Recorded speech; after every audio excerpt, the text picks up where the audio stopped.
നൂലാമാലകൾക്കും പുറമെ ലഹരിയുടെയും social media അടിമത്തത്തിന്റെയും മൊത്ത വിതരണക്കാരായി പാഷാണത്തിൽ കൃമി എന്നു പറഞ്ഞതുപോലെ പൈഡ് പൈപ്പർ ഓഫ് ഹാമിലിൻ എന്ന ജർമ്മൻ പുരാണ കഥയിലെ വില്ലനെ തോൽപ്പിക്കുമാറ തൊപ്പിയെന്നും കുപ്പിയെന്നും സ്വയം നാമകരണം ചെയ്ത്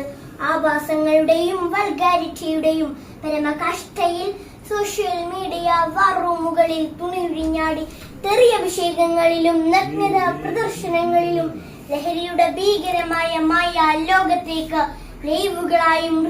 റീലുകളായും വർത്തമാനകാല കേരളത്തിന്റെ ബാല്യത്തെയും കൗമാരത്തെയും യൗവനത്തെ പോലും തകർത്തെറിഞ്ഞ കുപ്പത്തൊട്ടിയിലേക്ക് വലിച്ചെറിയും മുൻപ് അത്തരം നരാധമന്മാർക്ക് കൂച്ചുവിലങ്ങിടാൻ മുൻപിട്ടിറങ്ങിയ തൂഫാൻ കൊടുങ്കാറ്റടിച്ചുവിട്ട പ്രിയപ്പെട്ട കേരളത്തിന്റെ പ്രിയങ്കരനായ ആഭ്യന്തരമന്ത്രി ശ്രീ രമേശ് ചെന്നിത്തലാജി അങ്ങേക്ക് അഭിവാദ്യങ്ങൾ, 1000 പൂച്ചെണ്ടുകൾ. Thank you. മെഡിമെഡിക്ക്